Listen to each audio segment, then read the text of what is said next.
¿Qué tal? Muy buenas noches, mi buen amigo Armando, ¿cómo estamos? Un saludo cordial como siempre para ti y para los buenos amigos y amigas de este maravilloso canal, obsesionados con el terror. Pues aquí como siempre, su servidor y amigo Jorge Pérez Hernández, de la bellísima ciudad de Papantla de Dorate, Veracruz, aquí cerca del Golfo de México.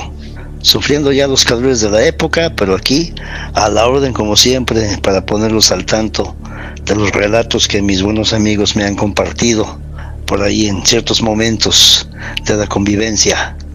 Pues para esta ocasión tenemos 3 relatos, uno de ellos muy interesante, pues la verdad pues una historia de vida a mi juicio, verdad, lo que vivió una persona desafortunadamente gracias a la mala intención de cierto personaje que se sentía pues casi el Hernán Cortés de la región. Una más acerca que me comparte un buen amigo que está laborando por allá por Monterrey, Nuevo León, y una más también algo añeja acerca de un nahual. Muy interesante esta historia del nahual. Pues vamos a comenzar para que nos dé tiempo de compartir estos relatos. Muy bien, este relato se desarrolla, según quien me lo comparte, en la ciudad de Monterrey, Nuevo León, hará unos 12 años promedio. En este relato se involucran un joven patrullero y uno más mayor, una pareja de elementos que pues se dedicaban a hacer sus recorridos para brindar el auxilio que corresponda a los ciudadanos. Concluyen su jornada aproximadamente a eso de las 10, 11 de la noche y finalmente se remiten a su comandancia o delegación pues para rendir el informe correspondiente, hacer entrega de la unidad, firmar su salida y retirarse a su domicilio, y finalmente descansar porque era muy tarde. Sin embargo, cuando llegan se encuentra que hay un reporte de que hay una persona, llamémoslo así, un sujeto desconocido que se encuentra en las azoteas o en la azotea de un domicilio determinado. Y le señalan que en vista de que aún no firman su salida y aún están dentro de su turno, les corresponde verificar ese reporte.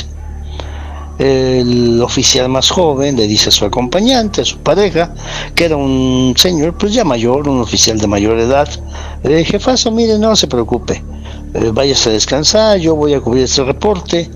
Debe de ser algún raterillo, algún marihuanillo que anda por ahí buscando llevarse la ropa de las azoteas, de los tendederos, para malbaratar y comprar por ahí su carrujo. Váyase a descansar, yo lo cubro, no voy a tardar mucho. Sale, mi amigo, muchas gracias, te agradezco, porque sí, ya estoy cansado. Y el oficial mayor se retira. Este joven patrullero retorna a la patrulla y va con rumbo a cubrir lo que se ha señalado. Serían aproximadamente promedio las 11 de la noche. Posiblemente se haya llevado unos 20 minutos, 15 minutos en llegar al lugar de reporte de la afectación. Una vez que ingresa a esa colonia, él enciende las luces de la torreta, brevemente o fugazmente o esporádicamente, hace accionar la sirena de la unidad y con una lámpara él empieza a lanzar el haz de luz hacia las azoteas.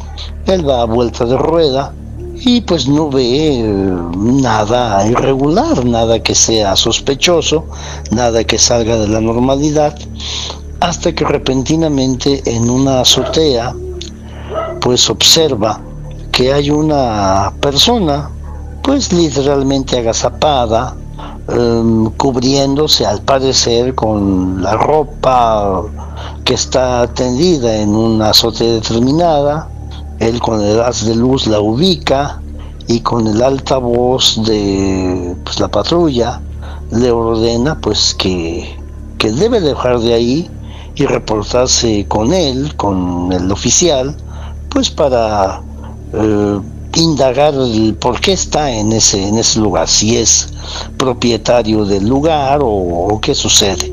Sin embargo, cuando él hace esa indicación, esa orden, la persona que está en la azotea empieza a correr y salta de una azotea a otra, increíblemente, con una velocidad, agilidad, fuerza, potencia, pues que definitivamente debe ser un varón, alguien con una condición física envidiable. Él nota que lleva una especie, pues llamémosle así, como de bata o túnica. Él piensa es un disfraz, porque observa cómo salta de una azotea a otra. Se señala que pues no había mucha distancia, entre un edificio o vivienda de una a otra, porque pues era una colonia relativamente popular. Cuando él observa que este sujeto salta con la pretensión de huir, pues él acciona la sirena y empieza a perseguirlo como en una secuencia de película, el sujeto aquel brincando de azotea en azotea y él persiguiéndolo sin perderlo de vista, ayudado por el haz de luz de la lámpara. Continuamente a través del altavoz indicaba: deténgase, baje de ahí, repórtese, está usted cometiendo un delito, no complique más la situación, deténgase. Pero a pesar de las arengas del oficial, este personaje seguía saltando de azotea en azotea. En determinado momento se acaban las viviendas, se acaban las casas, las residencias, y observa cómo esta persona, hombre o mujer, de la última azotea salta increíblemente varios metros hacia un árbol, y de ahí empieza a observar que salta de árbol en árbol. Para ese momento él empieza a tener pues ciertas dudas, ciertas incertidumbres, como pues cómo es posible que una persona, hombre o mujer, tenga tanta resistencia física, tanta fuerza, tanta resistencia para ir corriendo y saltando de azotea en azotea, para finalmente hacerlo de árbol en árbol. Él entra a lo que sería un camino terregoso, un camino de terracería ya no pavimentado. Pues observa ya no la persona, sino el movimiento de las copas de los árboles. Él continúa lanzando el haz de luz de su lámpara hasta que finalmente ya no hay movimiento. Él se acerca hasta donde vio el último movimiento de follaje, lanza el haz de luz de su lámpara buscando a lo que él aún pensaba era una persona, cuando de repente algo se desprende, una masa oscura, un objeto grande del tamaño de una persona se desprende, se deja caer y cae con fuerza sobre el cofre de la patrulla. Este muchacho señala que fue un golpe sordo, un golpe brusco, una caída pesada, porque los amortiguadores de la unidad hicieron que ésta se sacudiera. Y cuando él retoma ya un poco de estabilidad, observa que hay algo sobre el cofre de su patrulla. Él toma su lámpara y lanza el haz de luz hacia enfrente, y pues él señala en su momento que fue una impresión enorme, que él se estremeció, sintió un miedo, pánico inconcebible, porque ahí enfrente, sobre la unidad, estaba una mujer, una anciana, fea, horrible, con un gesto de disgusto, de coraje, pues no podemos decir quizás de odio, pero sí un gesto de molestia, que estaba pues de rodillas sobre el cofre de la unidad y con las palmas de las manos sobre el parabrisas. El patrullero se quedó impresionado, no sabía qué hacer o qué decir. Observó como esta mujer, esta anciana, con una de sus manos rasgó, arañó, marcó el cristal del parabrisas, como si fuese un cortador de cristal. Se escuchó el chirrido de sus uñas sobre el cristal y quedaron los 4 o 5 arañazos de manera vertical sobre el cristal. Este hombre, el patrullero, pues lo que hizo fue colocar reversa y salió hacia atrás en la unidad a una velocidad muy veloz, llamémosle así. Estaba impresionado, no podía apartar su vista de aquella entidad que tenía exactamente sobre el cofre de la unidad. Pudo observar a través del espejo retrovisor que estaba entrando ya hacia una avenida pavimentada. Ahí él hizo una maniobra, dio vuelta con rapidez y frenó de manera brusca, de modo tal que aquella entidad, aquel ente, no pudo sostenerse y salió despedido hacia el pavimento. Cuando él observó que estaba en el suelo, que había rodado con violencia, pero que levantó el rostro con mucha fiereza, lo pudo ver con claridad gracias a los faros de la unidad. Él colocó velocidad, colocó llamémosle primera, y se lanzó sobre aquella cosa. Este patrullero señala que sintió con toda claridad cómo pasó encima de aquella cosa, de aquel ente. Escuchó claramente cómo se escuchó el crujir de huesos, escuchó un quejido, un lamento, una señal de dolor. Ya no miró para atrás a través del espejo, salió como cohete de esa colonia, llegó con rapidez a su delegación o comandancia. Sus compañeros lo observaron muy alterado, muy afectado. Le preguntaron qué tienes, qué te pasó, qué te sucedió, qué viste, pasó algo, pretendieron dañarte, agredirte. Él no pudo decir absolutamente nada. Al día siguiente, cuando él pues acude a su labor, encuentra que su patrulla que él entregó y que no le hicieron ninguna observación en su momento, en el cofre, el metal, la lámina del cofre presentaba un hundimiento. El cristal presentaba unos arañazos, unas marcas muy claras en el cristal, y que el cofre presentaba también varios arañazos desde lo que sería la cercanía de los limpiadores hasta el final del cofre hacia abajo. Le habían pues marcado, levantado la pintura.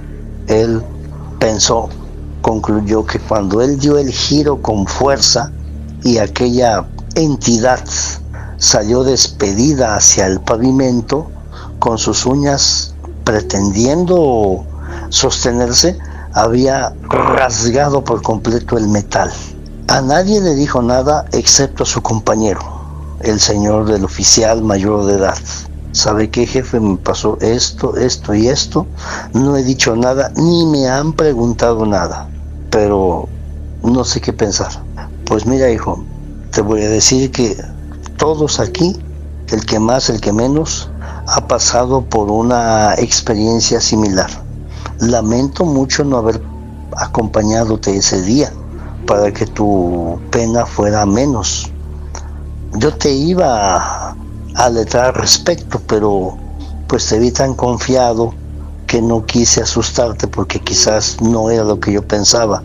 Pero en muchas colonias de aquí se cuenta de la presencia de brujas que roban niños, que se presentan a cumplir alguna encomienda en contra de alguna familia o persona.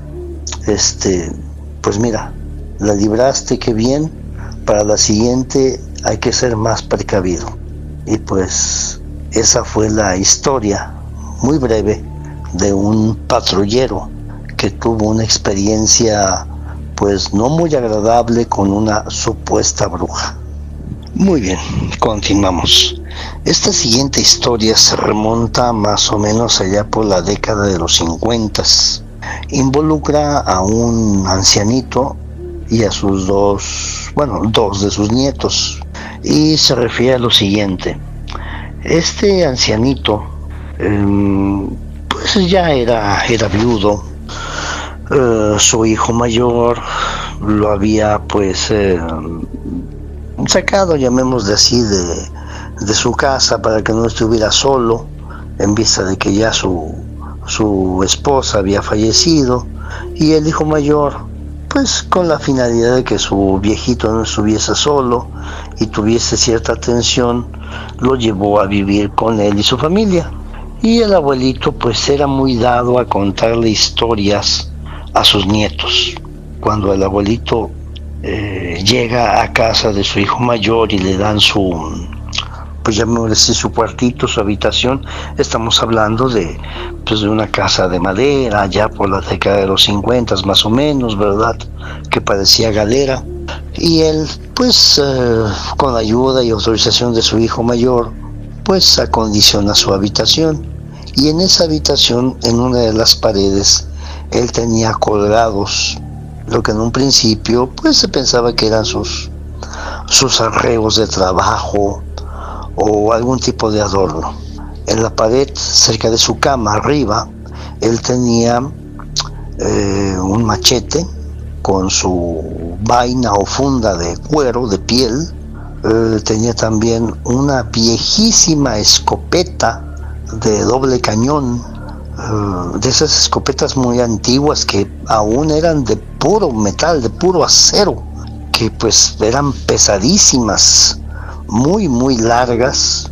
Este señor pues la tenía colocada en la pared, sostenida por dos especies así como de herraduras enclavadas en la pared. Estaba asegurada de modo tal con un candadito que enganchaba una parte de aquella especie de herradura, y aquí esa protección que tienen las armas de fuego, donde está el gatillo, que hay una especie de protección o guarda. Él tenía esa arma asegurada con un candado para que pues no la pudieran quitar, no la pudieran desmontar de su lugar de reposo.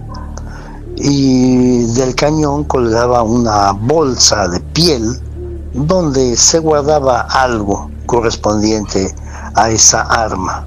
Como era un arma muy antigua, pues tanto el hijo como su esposa y los mismos nietos pues no le hacían mucho caso, porque pensaban que eran recuerdos del señor de su juventud, y aparte pues se consideraba como obsoleta esa arma a comparación de las que se tenían en esa época, un poco más actuales. El señor acostumbraba contarle a sus nietos, que eran 5, 3 jovencitas, 3 nenas y 2 niños, uno más mayor que el otro, y él les comenzaba a contar en algunas tardes o noches pues acerca de la bruja, acerca del nahual, acerca del innombrable, ¿verdad?, del enemigo del Señor, acerca de hechizos, de brujerías, etcétera, ¿verdad? Y los niños estaban muy muy atentos. Ese tipo de charlas no eran muy bien recibidas por la nuera, por la esposa de su hijo mayor, e incluso tampoco por su hijo mayor. Y ellos le decían: ay papá, por favor, ya deja esos cuentos, alteras a los niños, los asustas, no les cuentes esas cosas, no les digas esas mentiras. Pero el viejito aquel, es que no son mentiras, hijo, es verdad. El monte, la sierra, el bosque oculta muchas cosas, y es que hay que estar preparados. No podemos estar confiados porque el mal nunca duerme. Ay, papá, por favor, esas son patrañas, son supercherías de tus tiempos de joven. Eso no existe, pero sí existe, hijo.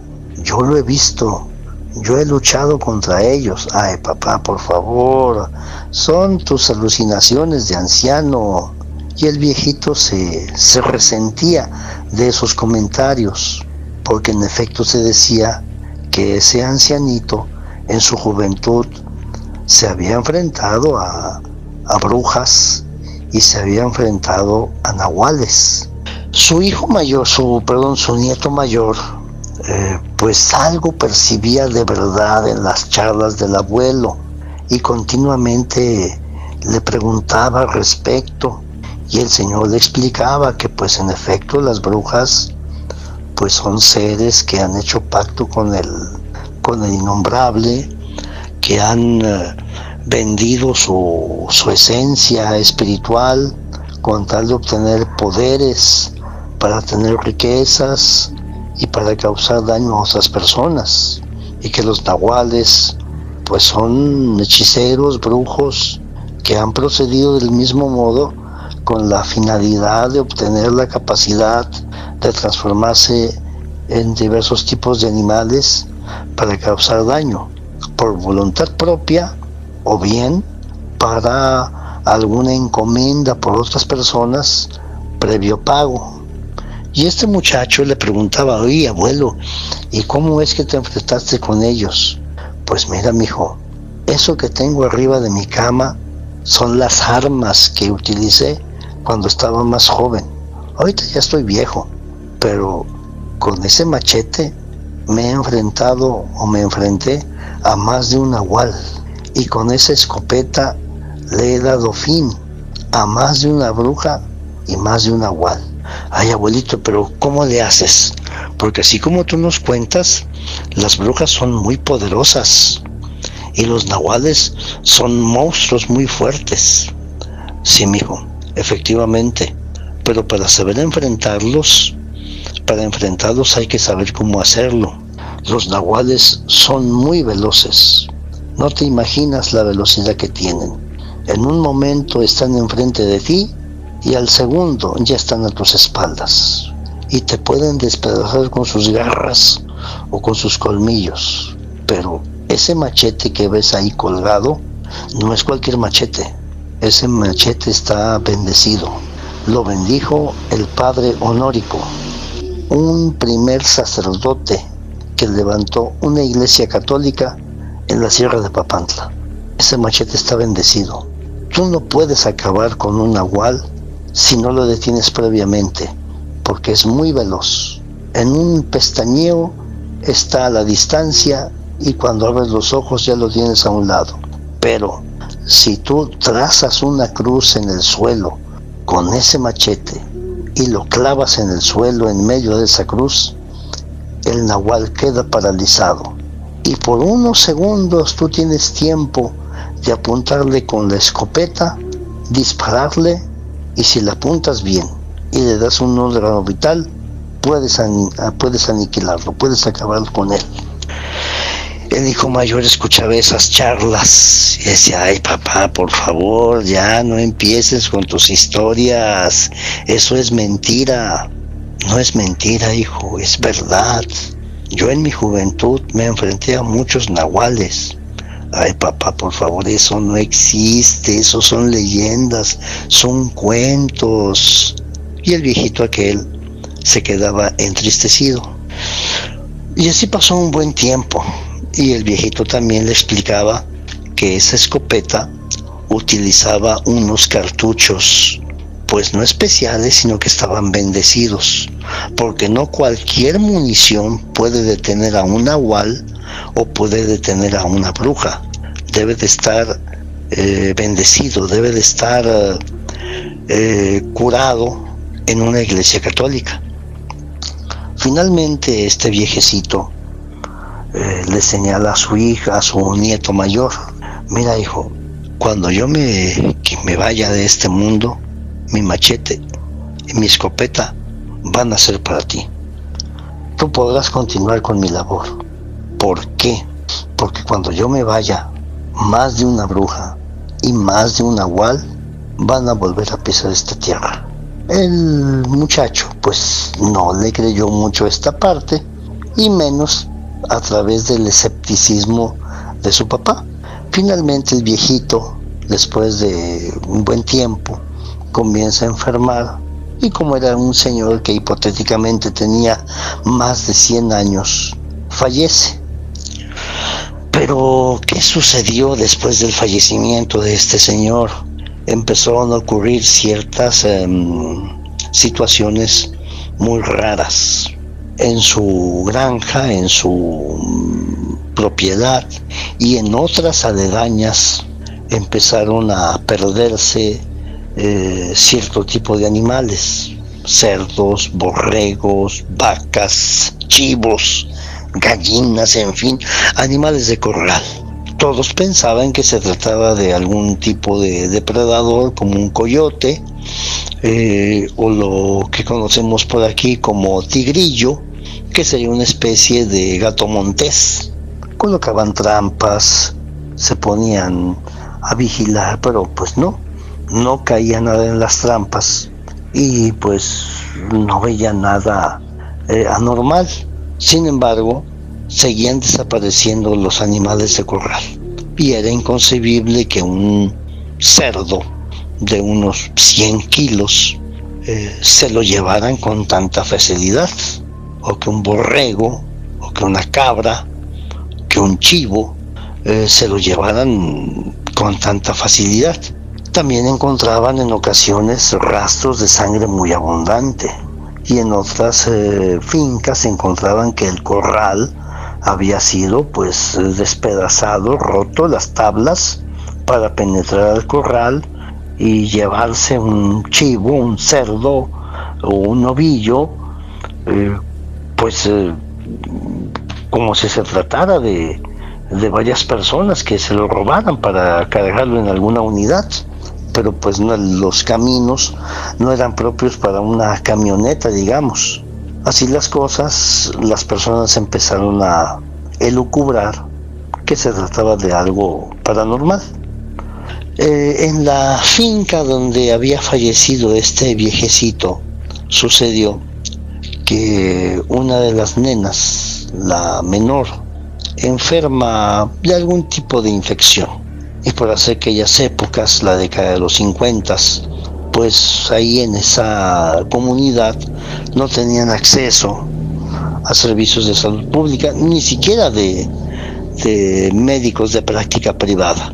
Así que deciden los papás venirse aquí a la cabecera municipal para que fuese atendida en el hospital civil, y viajan desde la Sierra de Papantla hasta esta ciudad, acompañándose de las otras dos nenas, dejando en casa, en la finca, al hijo mayor y al hijo menor, con la consigna: ustedes son en este momento los hombres de la casa y se quedan al cuidado de... Sí, papá, como no, sí, con todo gusto, sí, nosotros los vamos a cuidar, aquí vamos a ver que no pase nada. Y se van.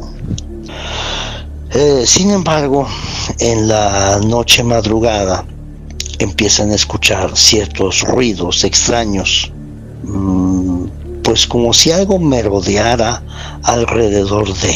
Se asoman en aquellos tiempos, ¿verdad?, por sus ventanas de la casa, de la finca, y observan que efectivamente hay pues un animal, algo parecido a un coyote muy grande, bastante fornido, robusto, gordo, que está rondando la casa, y finalmente se acerca al corral de los animales, a los chiqueros. El hijo mayor le dice a su hermano: mira, seguramente ese es el animal que ha estado robando en otras ocasiones aquí y en los corrales de los vecinos. vamos a espantarlo. No, espérate, no podemos salir porque fíjate cómo se ve de grandote. Remiten que el animal aquel tendría más o menos el largo de un sofá de 3 plazas. Se veía robusto, se veía grande. Los 2 muchachos, me atrevo a pensar que uno tal vez de unos 15 o 16 años y el otro más chico de unos 11 o 12 años, a través de las ventanas, sin prender sus quinqués ni candiles, observaban cómo aquel animal merodeaba los corrales, los chiqueros, como buscando una entrada, cuando de repente observan cómo este animal se impulsa y queda parado en sus patas traseras, y que se veía impresionante, se veía monstruoso. Y el pequeñito dice: mira, es un nahual, cállate la boca que te va a escuchar. ¿Qué hacemos? Pues no podemos hacer nada. Acuérdate lo que decía el abuelo, ahí está su escopeta. Y entonces los 2 chicos van a la recamarita del viejito difunto. Uno descuelga el machete y otro trata de descolgar la escopeta, pero esta estaba asegurada con el candado. Descuelgan aquella bolsa, aquella costalito, y se encuentran con que ese costalito está repleto de cartuchos calibre 12 y ahí hay una llave. Con esa llave hacen la prueba y efectivamente esa llave abre ese candado. Bajan la escopeta con muchísimas dificultades porque era un arma de puro acero, de puro metal, nada de aluminio o del famoso hierro colado, no, era puro acero, muy larga, muy dura, bastante. Y ellos, dentro de su ignorancia y dentro de su lógico sentido común, pues entienden que deben de colocar los cartuchos en alguna parte de la escopeta o carabina. Después de muchos esfuerzos, ellos logran abrir la escopeta, encuentran por ahí los orificios y colocan 2 cartuchos calibre 12 al interior. Los 2 salieron de la recámara cargando con dificultades esa vieja escopeta. De manera imprudente quizás, o un exceso de valentía para su edad, salen de la casa, uno llevando en su cintura amarrado el machete que lo arrastraba porque era muy grande para él. Llevan la escopeta con la infantil intención de detener aquel ente, aquel hipotético nahual, que ya tenía en sus fauces a un cerdo bastante grande. Una vez que están al interior, uno de ellos grita: deja mi puerco, déjalo, no te lo vas a llevar. Y aquella cosa que estaba parada en 2 patas deja caer al cerdo, gruñe o ruge y los observa a la distancia, unos 20 metros, 15 metros quizás, desde los corrales hasta la entrada de la casa, y comienza a caminar hacia donde están ellos en 2 patas. El muchacho mayor le dice a su hermano: el machete, acuérdate lo que contaba el abuelo, el machete. Pues el muchacho no se acordaba a qué se refería su hermano. Finalmente el muchacho mayor suelta la escopeta, se dirige a su hermano, toma el machete, lo saca de la funda y con mucha rapidez traza una cruz en el suelo, en la tierra, y clava el machete. Y entonces observa cómo el animal aquella entidad, se queda como paralizada. Empieza a gruñir, empieza como a retrocederse, pero no puede desplazarse. El hijo mayor grita: sostén el machete, sosténlo. ¿Por qué? Porque una de las charlas que había tenido el abuelo con ellos les decía que cuando el nahual es paralizado a través de esa técnica, algunos nahuales, dependiendo de su poder o de su fuerza, pueden llegar a desprender el machete del suelo para anular ese hechizo o esa técnica. Y ellos observan cómo el machete se sacude, tiembla como queriendo salirse de donde está clavado, y el muchacho menor de edad, obedeciendo a su hermano, corre y sujeta el machete para evitar que tiemble y que no se salga de la tierra, mientras que su hermano mayor, con muchas dificultades, toma la escopeta y trata de levantarla, pero no lo hace con mucha facilidad porque es una herramienta muy pesada para él. Y entonces ellos están en la duda.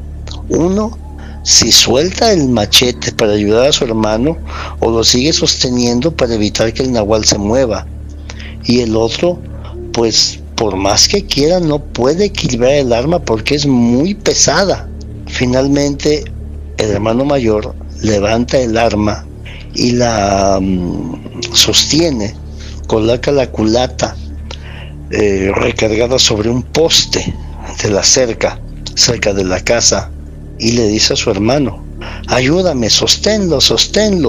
El muchacho, el hermano menor, suelta el machete y acude a auxiliar a su hermano para sostener el arma entre los dos.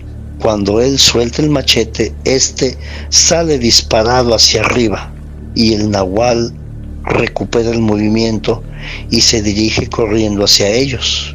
El hijo mayor, el hermano mayor, cuando observa que se acerca cada vez más a aquella entidad, él acciona los gatillos, porque eran dos en ese tipo de arma, y se oye un estruendo endemoniado, una ráfaga de luz, de fuego, se extiende enfrente de ellos y alcanzan a ver cómo el nahual es impulsado hacia atrás con una fuerza inconmensurable, cae al suelo, rueda varios metros y se queda momentáneamente inmóvil para después empezar a levantarse con mucha dificultad, y observan cómo su abdomen, su torso, está chorreando de sangre.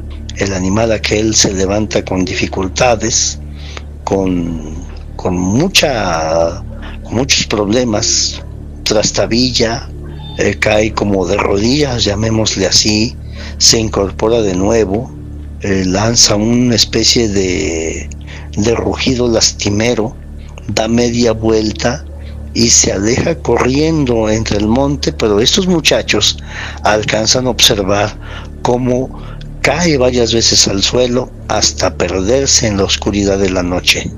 Ellos, con mucho temor también, uno recoge el machete y el otro lleva a rastras el arma de fuego y se encierran. Hasta el día siguiente, ya muy pasado el mediodía, llegan sus papás con sus hermanas, la enfermita ya relativamente restablecida y con medicamentos de su tratamiento, y el papá: oigan, ¿por qué está rota la cerca? ¿Qué le pasó al puerco? Los pequeños le indican: papá, es que llegó un nahual. Ahí me empiezan ustedes, por favor, esos son cuentos de su abuelo. No, papá, es verdad, es cierto, lo que decía el abuelo es cierto, los nahuales sí existen. Llegó uno, se pretendió llevar un cerdo y nosotros le hicimos frente con el machete y con la escopeta. Lo herimos y se fue por el monte. No hayan ustedes lastimado a alguna persona. No alguna persona, papá, era un nahual, era como un perro muy grande que caminaba en dos patas. El papá quedó muy preocupado, pensando que sus hijos quizás habían herido a un ladrón común y corriente, influenciados por las charlas que habían tenido con su abuelo. Sin embargo, días después llegó la noticia de que muy lejos de ahí habían encontrado a una persona, entre comillas persona, muerta a la orilla del camino. Presentaba una herida enorme que abarcaba pecho y abdomen, pero que esa persona era muy extraña, porque su cara no era totalmente humana. Era una mezcla entre ser humano y un hocico como de perro o coyote con colmillos bastante grandes, no propios de un ser humano, que sus manos y pies estaban exageradamente alargados y sus uñas, más que uñas, parecían garras, que en su torso presentaba una pelambre parecida a la de un perro, coyote o lobo. Esa fue la noticia que corrió en el pueblo y el padre de esos dos chicos pues tuvo que aceptar que por lo menos una parte de las historias de su padre, el viejito aquel, eran ciertas. Aquellos dos hermanos estaban convencidos de que se habían enfrentado a un nahual y los dos conservaron las armas del abuelo, uno la escopeta y el otro el machete. Pero eso sucedió por estos rumbos allá por la década de los 50, según el decir de la persona que me compartió esta historia. Muy bien, vamos a continuar con esta que será nuestra última historia. Esta me lo comparte un maestro también.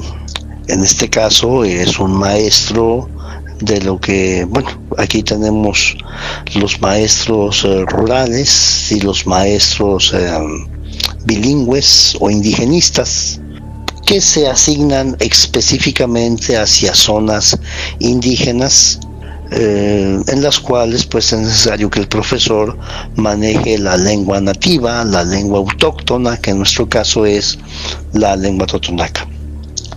Y pues la historia nos relata lo concerniente a un joven maestro de primaria rural, de primaria indigenista, que pues era un joven pues aguerrido, un joven que pues no permitía que pasaran por encima de sus derechos, que continuamente pues manejaba él los reglamentos tanto sindicales como los reglamentos institucionales para que no pasaran por encima de sus derechos ni de los demás. Era un joven pues muy actualizado en cuestiones legales o de legislación educativa, de legislación sindical.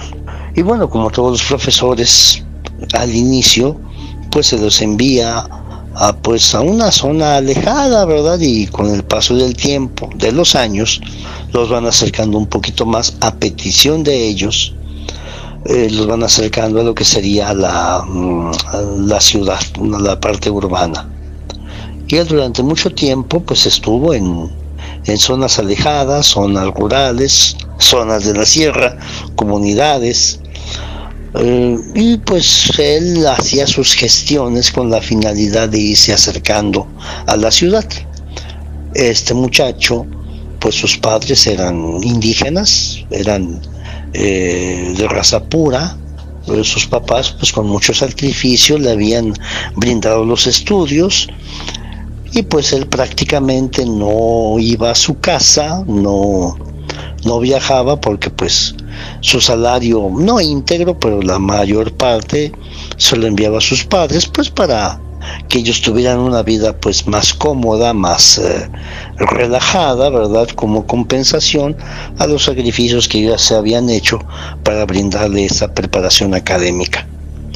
Pasó un buen tiempo hasta que finalmente él, haciendo gestiones con su sindicato, haciendo gestiones con la parte oficial, va consiguiendo que lo acerquen a su lugar de origen, a su comunidad principal, hasta que finalmente pues lo colocan en una comunidad pues a una hora, llamémosle así por decir un número, cercana a donde está la casa paterna. Y ya con esa facilidad pues él puede ir y venir todos los días. Pero curiosamente, cuando él llega finalmente a su lugar de origen, a su pueblo natal, y se presenta ya a la casa familiar cuando nos dice de que él ya va a vivir ahí de nuevo con la familia, con su papá, con su mamá, sus hermanos menores, pues para atenderlos, porque ya eran personas muy ancianitas, muy viejitas, se encuentra con que pues el terreno, la propiedad, que era muy grande, llamémosle pues que será unos 30 metros de frente y unos 70 metros de fondo, bastante grande esa propiedad, aunque la casa era relativamente pequeña, ha sido reducida en dimensiones. De esos 20 metros de frente, pues hay 5 metros que ya aparentemente no les corresponden, y esos 5 metros de frente abarcan los 70 metros de fondo. Y el muchacho dice: oiga, papá, ¿por qué vendió la propiedad? Me hubiera dicho y vemos la manera de que eso no se dé. No, hijo, es que nosotros no vendimos. ¿Cómo? Y entonces, es que llegó un vecino nuevo, pues muy grosero, muy majadero, y pues de buenas a primeras él se apropió de todo eso, movió su cerca, su lindero, que porque pues es mucho terreno para nosotros. Ah, mira qué poca manera. Y el muchacho, pues estudiado, letrado, conocedor de muchas cosas, pues es que eso no es porque el otro diga: papá, ¿cómo creen? Ahorita lo arreglamos. Va con el vecino y: oiga, vecino, ¿está usted metido? Mira, ustedes no necesitan eso, ustedes eso yo lo ocupo. Ah, no, si no es de que lo que usted quiera, eso es de nuestra propiedad y me lo va a devolver. Va a mover su lindero, por favor. No, yo no voy a mover nada. Ah, no, como chihuahuas no. Y este muchacho pues acude con las autoridades correspondientes, pide más de un favor a su líder sindical, y pues se dejan venir las autoridades municipales, las autoridades de catastro, hacen las mediciones y pues muy a fuerza ordenan a este sujeto, al vecino incómodo, que tiene que quitar su lindero y moverlo donde corresponde, más las multas correspondientes por invadir una propiedad ajena. El tipo, que se sentía un Hernán Cortés llegando a México, indignado, ofendido, que yo no voy a mover nada ni voy a pagar nada. Ah, no, ¿cómo carajos no? Se deja venir la autoridad correspondiente, llamada por las autoridades municipales, y lo obligan a mover su cerca, su lindero, su línea le llamamos aquí, y aparte pagar una multa bastante onerosa por ese desacato. Desde entonces se desató una guerra, llamémosla así, entre este vecino y este profesor que defendía a sus padres.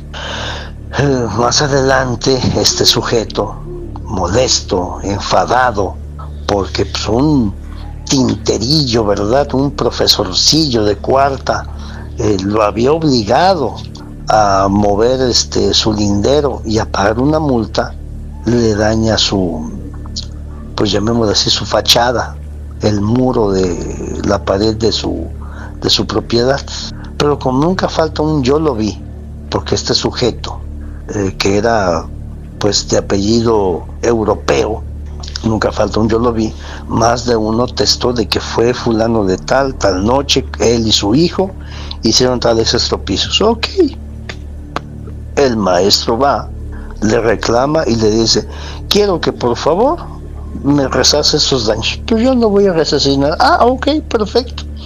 Él acude con las autoridades, lleva a sus testigos, se presentan en las fuerzas policiales, se lo traen aquí a la ciudad de Papantla, a los entonces juzgados o ministerios públicos, y va usted a hacer la reparación del daño y va a pagar una multa administrativa. No, pues no voy a hacer nada. Ah, ok, bueno, entambado.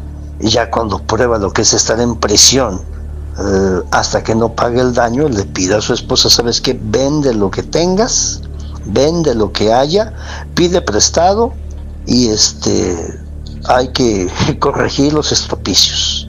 Y ya se ve en la necesidad de tener que gastar lo que no tenía para resarcir el daño que él había provocado. Y así fueron varias ocasiones en que este sujeto pretendió o hizo daños a la propiedad de estas personas. Finalmente, en una de tantas, aparece una persona que se dirige a los padres del maestro con la intención de rentarle una parte de su propiedad para sembrar.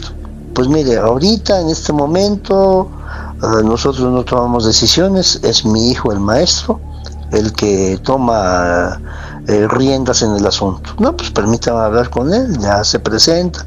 Pues mira, maestro, mire, yo he observado que una parte de su terreno lo tienen montoso, lo tienen sin ocupar. Mire, yo soy agricultor, como la mayoría de aquí, y pues ya le dejé mis terrenos a mis hijos, que son los que pues nos van a mantener ahora mi esposa y a mí, pero yo no quiero estar desocupado. Yo observo que tiene una parte del terreno que no utiliza. Yo quisiera pedirle que me lo rentara. Yo quiero sembrar ahí maíz, papaya, limón, pues para consumo personal si usted quiere, y hacer una pequeña venta por aquí. Dígame usted si le interesaría rentarlo y en cuánto. Y el maestro dice, pues mire, ese terreno no lo ocupamos. ¿Qué le parece si usted lo limpia, lo acondiciona y cuando llegue a tener una cosecha me da una parte y se acabó, para que pues no puedo yo cobrarle por algo que no utilizo? Ah, perfecto, maestro, mire, vamos a hacer un contrato de préstamo comodato con la condición de que lo que yo coseche le doy una parte de la cosecha. Perfecto, muy bien, llegan a un acuerdo que obviamente desconocía el vecino incómodo. Y cuando este sujeto observa que pues han limpiado el terreno y tienen por ahí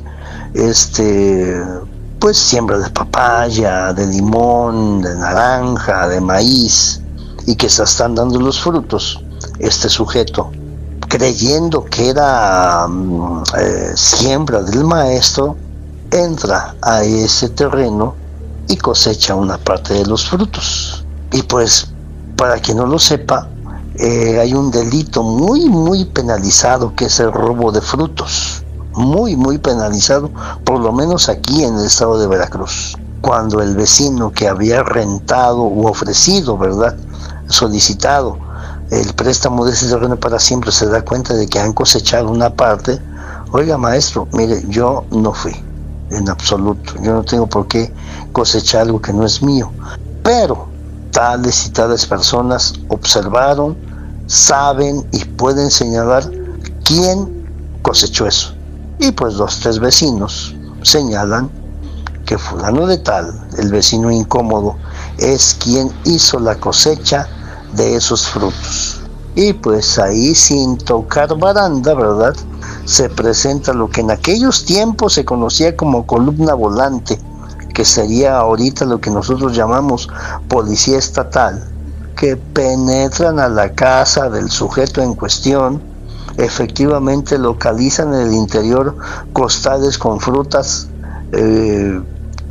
pues que corresponden a lo robado, y vas de nuevo sin tocar baranda a prisión por un delito muy penalizado, repito, que es el robo de frutos. Para que tengamos una idea, si un plátano comprado en el mercado nos cuesta 10 pesos, pues la multa o la penalización por robar un fruto, ese plátano nos salía como en 500 pesos. Y este sujeto se había despachado con la cuchara grande. En su defensa, dentro de su desesperación, señala que él pues había cosechado los frutos pensando que eran del profesor. Pues mejor le valía quedarse callado. Pagó una lanísima para poder salir de prisión. Cuando él sale del penal, salió enfurecido y se presenta a la casa del profesor con la finalidad de encararlo, increparlo, incluso retarlo a golpes. Pero como el profesor ya tenía por ahí pues cierto prestigio, porque pues era una familia conocida y reconocida, y sobre todo era el único que se había enfrentado a este sujeto abusivo, que se sentía superior a los demás por ser de pelo rubio, ojo claro, tez blanca, cuando todos los demás pues eran personas indígenas de raza pura, se presenta en su casa a insultarlo, a ofenderlo, en fin, a exigirle, ¿verdad?, que él tenía que devolver lo que había gastado de multas y penalizaciones. El maestro sale y todos pensaban que iba a tener un enfrentamiento, y los demás vecinos salen de sus viviendas y se colocan al lado del maestro para apoyarlo. Y hubo una persona que se presentó y le entregó al maestro un machete, que bueno, él era una persona de campo desde mucho antes, sabía manejar muy bien el machete, la coa, la gafa, en fin, el rastrillo, etcétera, ¿no? Sabía de campo. Cuando el vecino incómodo observa que el maestro ya se encuentra armado y que hay una treintena de personas que lo están apoyando, ya no sabe qué hacer. Afortunadamente la esposa de él y un hijo mayor se lo llevan, ¿verdad? Y no pasó a mayores. Pero a raíz de esa experiencia, el vecino ya no se volvió a meter con ese profesor. Bueno, pasa el tiempo y este sujeto, pues si bien ya no dirigía la palabra y lo evitaba, era notoria la molestia, el rencor, el enfado, la mala intención, la mala vibra hacia el profesor. Continúa pasando el tiempo y fallece el papá del profesor. Y todos los vecinos, todos los habitantes del pueblo acuden a brindar sus condolencias. Y por ahí afuera está este vecino. No entró a la casa, simplemente se quedó afuera, mandó un ramo de flores que fue recibido de manera cortés, pero él no entró a la casa. Acudió a los rosarios, pero él siempre afuera de la casa, con mucho respeto, con mucha parsimonía y todo, pero nada más. Pasa el tiempo, pasan los meses y fallece la mamá del maestro. Igualmente vecinos, amigos, conocidos, familiares acuden al velorio, al sepelio, a los rosarios, y el vecino incómodo afuera, presentándose con alguna veladora, algún ramo de flores. Y el maestro, pues, al ver ese tipo de actitudes, en una ocasión sale, dice: vecino, por favor, no se quede afuera, pase por favor, está usted en casa. Gracias, vecino, le agradezco la gentileza. Yo me quedé afuera porque pues yo sé que no soy de su agrado. Mire, vecino, en estos momentos yo no estoy para rencores ni nada por el estilo. Veo que viene a acompañar, que está usted aquí presente, hemos recibido sus cortesías, pase por favor, está en su casa. Bueno, el vecino incómodo pasa, muy respetuoso y todo. Pasan los días y repentinamente se presenta el vecino con un cuadro, pues muy espectacular. Era un cuadro en donde estaban, digamos que retratados el papá y la mamá del maestro. Era un cuadro como en tercera dimensión. No era un cuadro común y corriente, era un cuadro como que tenía un fondo, como si fuese como una cajita, llamémoslo así, bastante grande, porque eran dos retratos muy bien trabajados, y se veía muy bien, el marco, el recuadro era elegante. Llega el vecino con ese obsequio y: maestro, mire, pues me tomo el atrevimiento de hacer ese obsequio. Yo por terceras personas conseguí los retratos de su papá y de su mamá, y pues mire, yo sé que hemos tenido diferencias, ¿verdad? Pero pues yo creo que estos momentos pues no son para guardar rencores, como usted bien lo decía, y me tomé pues la libertad de hacer este cuadro para usted, para que siempre tenga presente a sus padres, y yo espero que me lo acepte. Caramba, vecino, muchas gracias, esto debió de haber salido muy caro. Mire, yo creo que en estos momentos los costos y los precios pues no se van a discutir, y yo lo quise traer para usted. Caramba, vecino, pues créame que estoy agradecido y apenado por usted, por las diferencias que tuvimos anteriormente. Sí, vecino, mire, pues la verdad tengo que aceptar que yo, pues yo di pie a todo eso, pero yo quiero, pues reconsiderar y no quiero tener que tenga usted una mala impresión de mi persona. No, vecino, pues la verdad, muy agradecido. Recibe ese cuadro tan bonito, tan bien trabajado, porque repito, según quien me lo relata, era como un retrato, un par de retratos en tercera dimensión, por donde lo veías, izquierda o derecha, se veían con claridad los rostros de las personas. El cuadro que tenía era pues como una cajita, como una caja, ¿verdad? No era un cuadro plano, tenía un fondo, y él lo recibe y lo coloca en el altar levantado hacia sus padres. Para esas fechas el maestro ya tenía a su esposa, a su pareja, se llevaban muy bien. Sin embargo, a raíz de la recepción de ese regalo, las cosas empezaron a cambiar. El maestro y su esposa continuamente estaban enfermos. No había malestar que no sufrieran. Si no era un malestar, era otro, pero no había día que no tuvieran alguna molestia, alguna enfermedad, algún trastorno digestivo, dolor de cabeza, náuseas, mareos.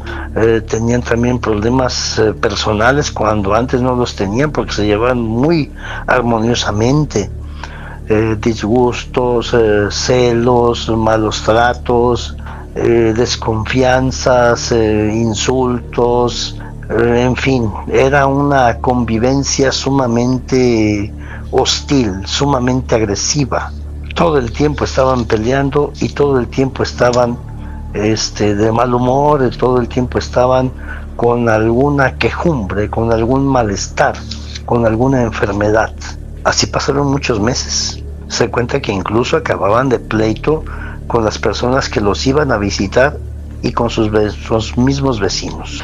Hasta que recibieron la visita de la madrina del maestro, una señora pues indígena, con muchos conocimientos ancestrales, que pues no había podido acudir con la suficiente frecuencia a los rosarios tanto del papá como de la mamá del maestro, sus compadres. Pero en una ocasión, a sabiendas de que esta pareja estaba pues sufriendo de ciertos malestares de salud, se deja venir a esa señora, una abuelita. Se cuenta que cuando ingresa a la casa, ella se empieza a sentir mal y tiene que salir al patio, salir de la casa e irse al patio principal. Y el ahijado, el maestro: madrina, ¿qué tienes? Ay, hijo, pero ¿qué carajos tienes ahí dentro? Nada más entré y me sentí mal. No sé, madrina, ¿a qué te refieres? A ver, déjame tomar aire y deja que me unja. Y la señora saca de su morralito una botellita de un aceite aromático, como una loción. Se empieza pues a ungir su cabeza, su cuello, su nuca, sus brazos, y a hacer una oración en lengua totonaca. Y ingresa de nuevo a la casa y dice: ay, hijo, tienes algo malo aquí adentro, ¿no te has dado cuenta? Madrina, la verdad no sé a qué se refiera. Ay, hijo, tanto estudio te ha hecho olvidar las cosas que te enseñamos tu madre y yo. Y la señora empieza a recorrer la casa, habitación por habitación, hasta que vuelve a la sala. Con perdón de la expresión, le dice la señora a su ahijado: la chingadera está aquí. Y empieza a recorrer con detalle la sala, empieza a tocar muebles, hasta que llega al altar y toca aquel cuadro tan bien trabajado. Aquí está esa chingadera. ¿Quién te dio esto, hijo? Pues un vecino. ¿Quién? El vecino que vive en la otra calle. ¿Es con el cual tuvieron tantos pleitos tu papá, tu mamá y después tú? Sí, ese es. Ay, hijo, por favor, ¿cómo eres tontejo? ¿Cómo aceptas ese tipo de regalos? Nunca se debe de aceptar un regalo de una persona con la cual has tenido tantos problemas y tantas dificultades. Esta chingadera es algo que está arreglado.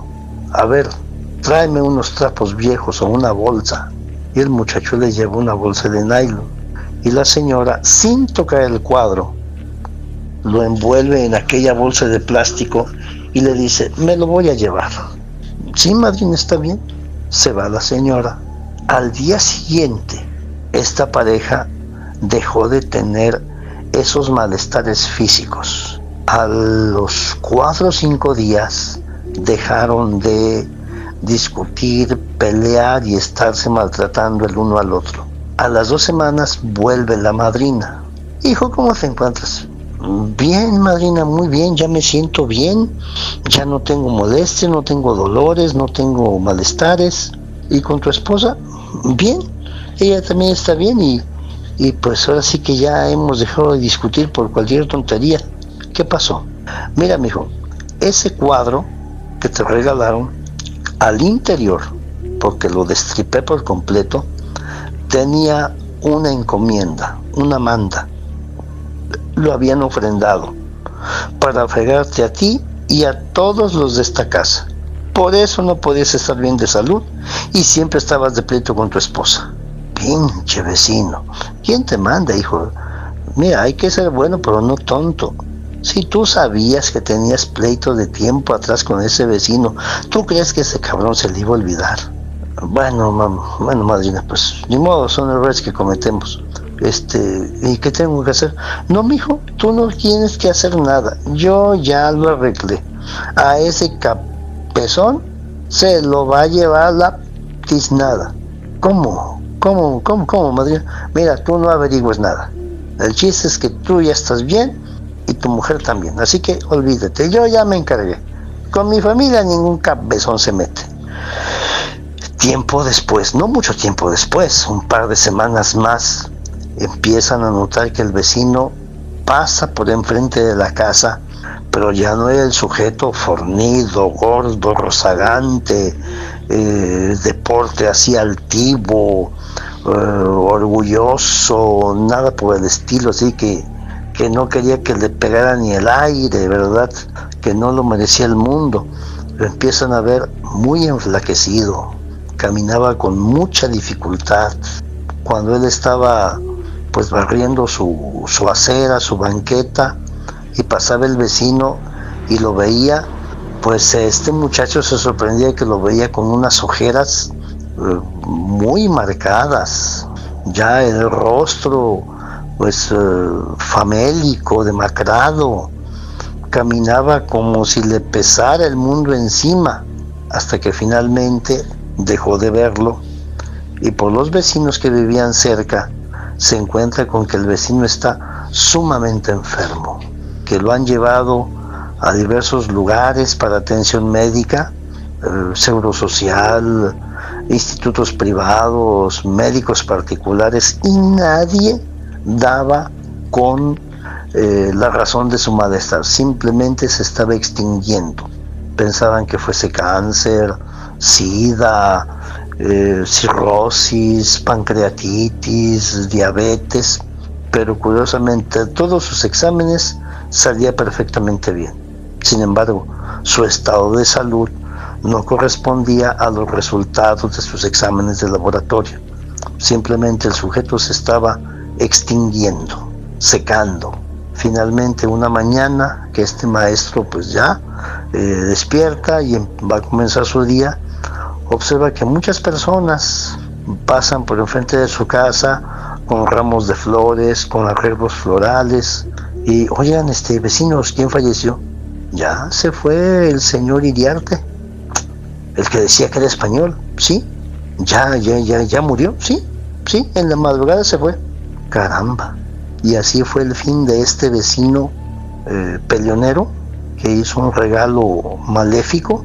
Se le revirtió gracias a la acción de la madrina de este maestro. ¿Qué hizo esta señora, la madrina del maestro? ¿Quién sabe? Pero ella no tuvo piedad y se lo revirtió duro y macizo. Muy bien, mi buen amigo Armando y amigos de la comunidad. de obsesionados con el terror, pues hemos llegado al final de esta sesión. Espero que estos relatos que se los he compartido apegándome lo más posible a las fuentes originales hayan sido de su agrado. Como siempre, es un placer haber estado aquí a la distancia con ustedes y seguimos a la orden. Que descansen, muy buenas noches. Gracias por la atención.